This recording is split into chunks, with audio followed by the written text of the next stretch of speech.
আসসালামু আলাইকুম রহমতুল্লাহি আবরকাত। প্রিয় বন্ধুরা, জুম্মা মুবারক।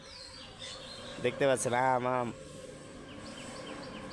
অনেক দিন পর গাছে উঠলাম, আম পাড়বো। আমার নিজের গাছ। তো এই গাছে প্রতি বছরই আল্লাহর পাকের অশেষ রহমতে আম হয়। দেখতে পাচ্ছেন ওই যে দূরে সব জায়গায় আম আছে, কাঁচা পাকা আম দিয়ে। উপরে আমার বড় ছেলে গাছের উপরে আমার মাথার উপরে আছে, ওই যে বসে আছে। এও আম পাড়তেছে, অনেকগুলো আম পেড়েছে। এই গাছটাতে প্রতি বছরই আল্লাহর অশেষ রহমতে আম হয়।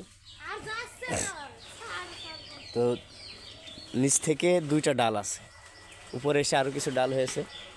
তো নিচে থেকে যে দুইটা ডাল, এই ডালে একটা বছর একটাই হয়, আরেকটা বছর আর একটা হয়। তো আল্লাহ পাক এবার দুইটা ডালে আম দিছে, প্রচুর পরিমাণে আম।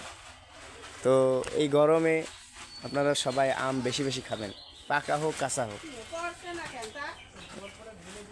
পাকা হোক কাঁচা হোক, আপনারা আম খাবেন। এই দেখেন বন্ধুরা, এই আম এক সময় এক একটা কেজি কেজি হয়ে যেত, কিন্তু কেন জানি না আমগুলো আস্তে আস্তে ছোট হচ্ছে।